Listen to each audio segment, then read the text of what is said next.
I have a 7-year-old daughter, and I can't even imagine someone hitting my daughter, dragging her for 100 feet, and then fleeing the scene in the way that this individual did.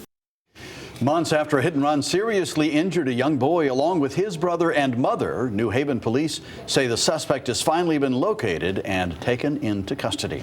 Thanks for streaming the news at 7. I'm Brent Harden. And I'm Sarah Sanchez. Investigators say he was tracked down out of state with help from federal authorities. Mike 61's Alicia Hercules is in New Haven with more on this arrest and how the family is recovering. The city asked the family to be at the press conference. However, a cousin speaking on their behalf says they're still recovering emotionally and physically from this traumatizing event.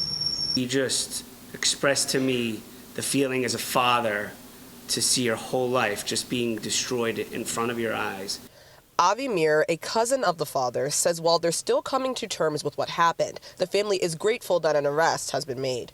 On October 15th, just before 12:30 in the morning, the family was crossing the street during a celebration of Simchat Torah, a Jewish holiday. Police say a car was traveling down Gough Street when the driver attempted to make a left turn on Elati Grosso Boulevard. That's when Captain Nicholas Marcuccio says the car hit a 7-year-old boy, his mother, and his 4-year-old brother who was in a stroller at a crosswalk. Miraculously, the younger son was ejected from the stroller, however, was not injured.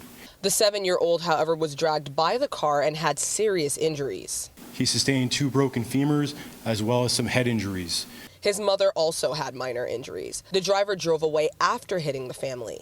Investigators identified the car and tracked it to West Haven. They identified the driver as 28-year-old Tymel Barker. However, by the time the arrest warrant was signed, Barker had moved to Louisiana. With the assistance of the U.S. Marshals in Louisiana, we did locate him and apprehend him.